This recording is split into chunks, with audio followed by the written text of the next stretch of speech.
Nak untung simpan emas, cuba hadam 5 perkara ini. Nombor 1, dapat gaji, simpan atau menabung dahulu. Lebihannya baru dibelanjakan. Tunggu duit lebih, selalunya pasti tak akan ada baki. Nombor 2, simpanan emas mesti minimum 2 tahun dan ke atas. Dalam jangka pendek, harga emas ada turun, naik. Tapi dalam jangka panjang, harga emas sentiasa menaik. Nombor 3, teruskan menabung walaupun bajet kecil, minimum RM100.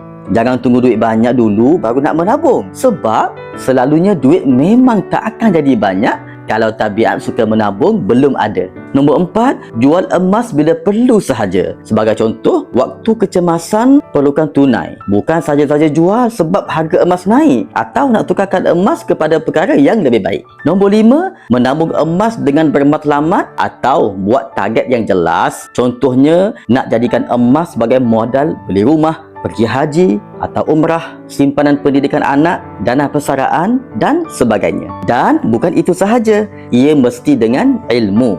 Kata mentor saya, Tuan Muhammad Zulkifli Syafi'i, bukan emas yang membuatkan kita kaya, tetapi ilmu tentang emas. Emas hanyalah sekadar alat yang membantu kita jadi kaya. Tak tahu macam mana nak bermula? Jom saya bantu tuan puan.